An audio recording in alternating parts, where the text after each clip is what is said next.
So if you want to learn how to grow huge honkin' heads of garlic, this video is for you. Because I've spent the last 5 years experimenting with and trialing, figuring out exactly what garlic needs to grow to its fullest potential. So in today's video, I'm gonna consolidate all those learnings into one succinct video on how to grow garlic from clove all the way to harvest. And the very first piece that we need to figure out is what variety should you grow. And when it comes to this, there's really just two different families or varieties that we need to be thinking about: soft neck varieties and hard neck varieties. Now, the only thing that you really need to know for soft neck varieties is that they grow better in warmer climates. So if you're located in zone 10 and higher, I'd encourage you to probably go with a soft neck variety. And a couple of options on this front include California Early, Silver Rose, and Silver White. But if you're in a cooler climate, then you're gonna wanna go with a hard neck variety. So if you're in zone 10 or lower, like myself in zone 7B, then I encourage you to go with one of these options.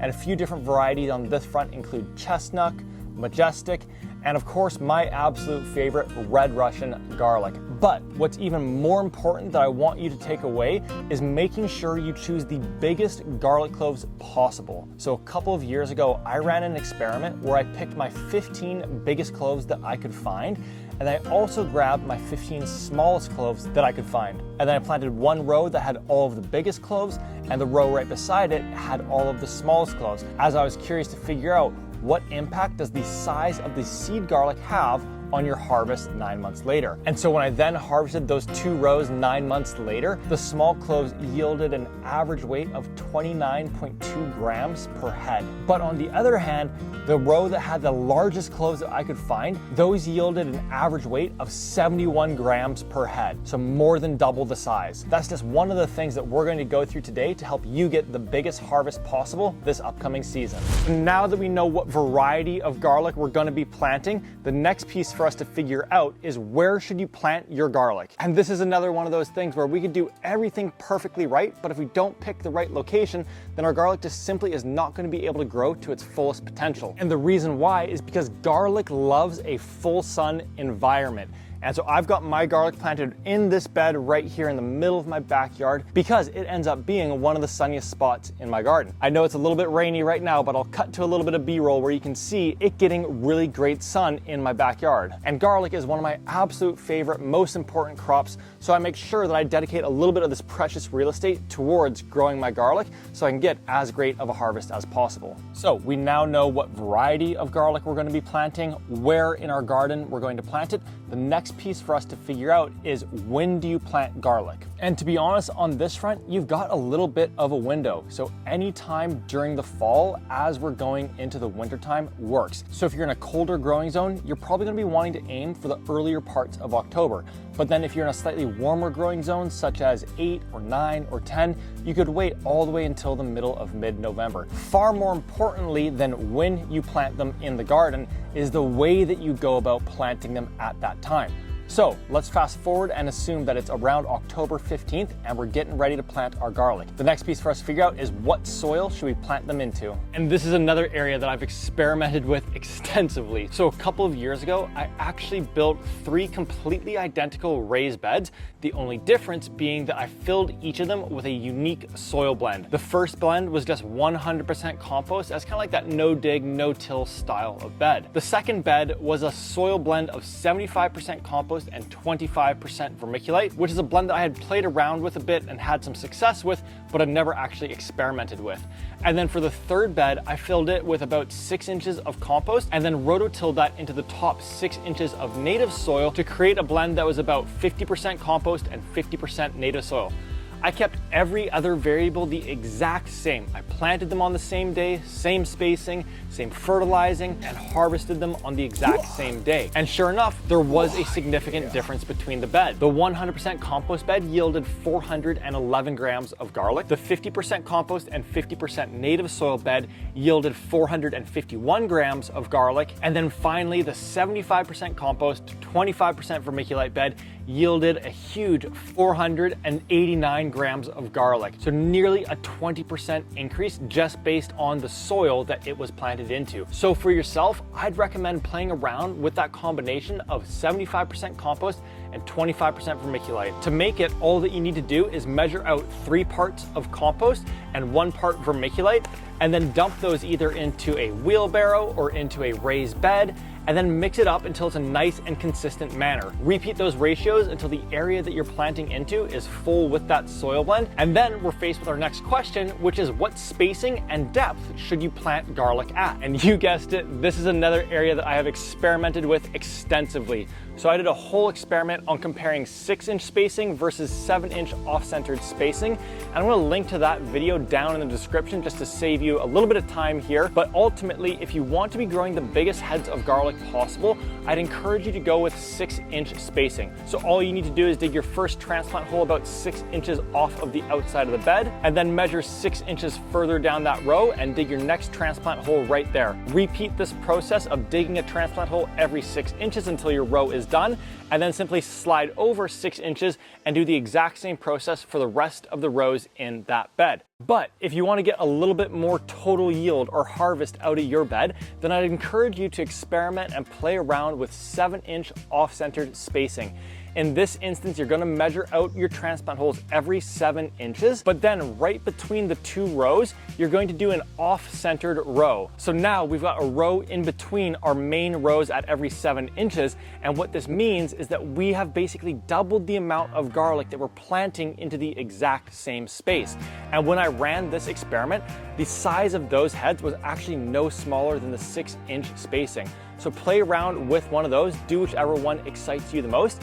And in terms of planting depth, each of those transplant holes, you're going to want to dig them 4 inches deep. So we do want to plant our garlic on the deeper side because it needs to survive through the winter, and the soil above it is going to act as insulation to protect it during those cold temperatures. So with all the transplant holes dug out, the next step for us to work through is how to plant your garlic. And so before placing the garlic cloves into the holes, the first thing that you want to do is put about a half handful of worm castings into each one of the holes. This is going to provide some nutrients as well as a whole bunch of microbial life right in and around that garlic clove as it begins to develop to ensure that it's really hardy and healthy. Just like how we have a microbiome and an immunity system, so do our plants, and the worm castings really help these plants establish and develop in a healthy and strong manner.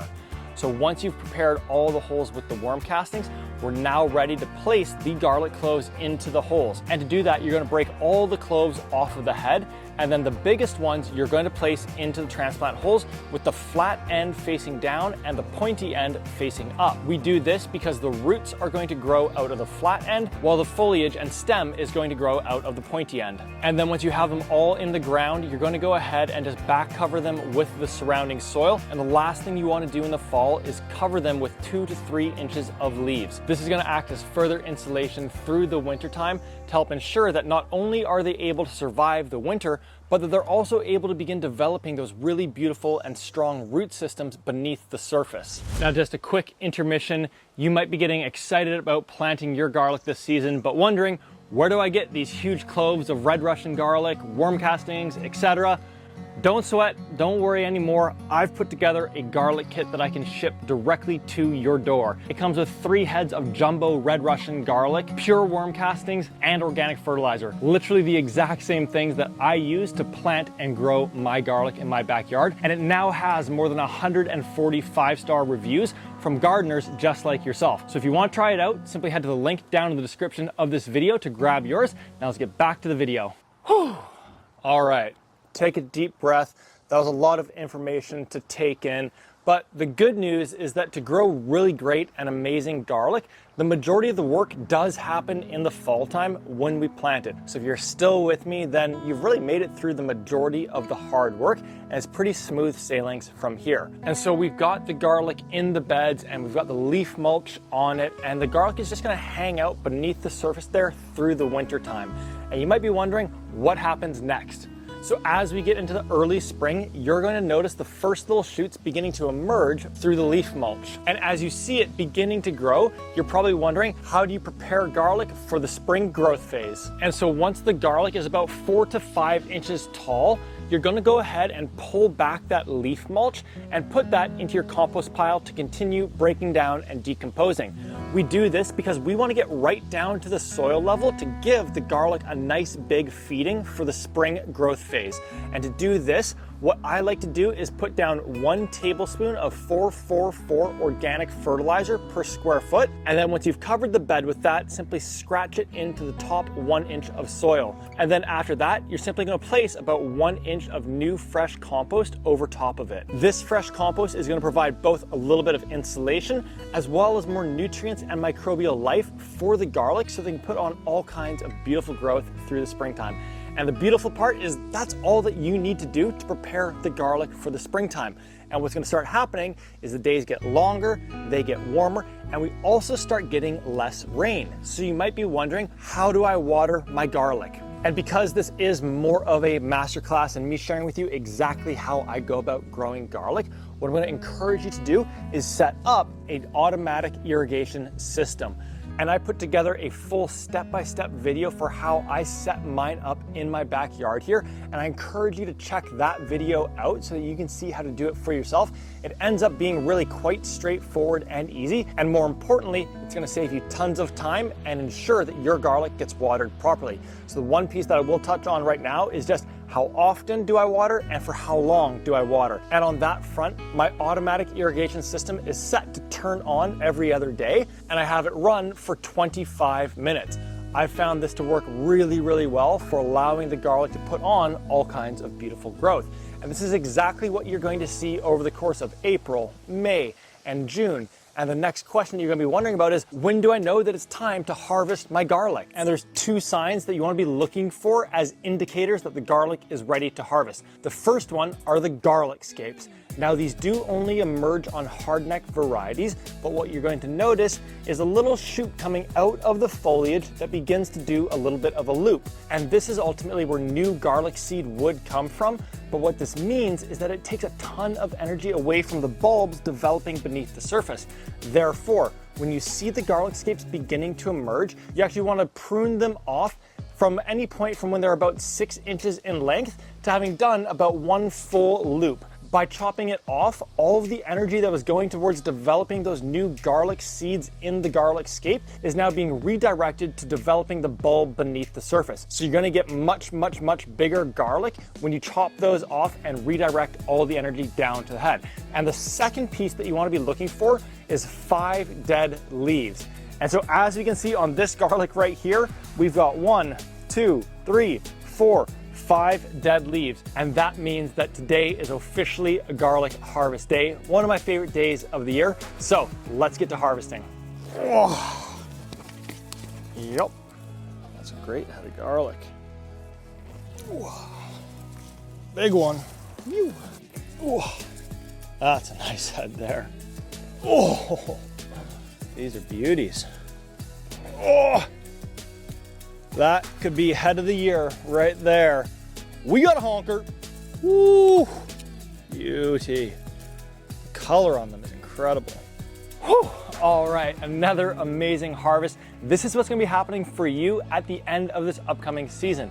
And now you might be wondering, how do I ensure that it stores for as long as possible? And so the last piece that we're going to go through today is how to cure and store your garlic. So once you've harvested it just like this, we're not going to rinse it or anything. All that you need to do is bring it into an area where it can air dry for 10 to 14 days. I personally just hang mine up in the garage for that time frame, and then at the end of those 10 to 14 days, all that you're going to do is chop off all of the necks as well as all of the roots at the bottom so that you've got a nice and tidy, clean garlic head. And then to store it for the longest time possible, I'd encourage you to put it into a cool and dry area such as your garage, and then simply grab from that pile as you need for cooking and making meals. But there you have it, folks. You now have everything that you need to grow beautiful, huge, honking heads of garlic this upcoming season. If you want to get your hands on the exact supplies that I utilized in this video, check out the garlic kit down at the description here. It's got more than 150 5-star reviews on it.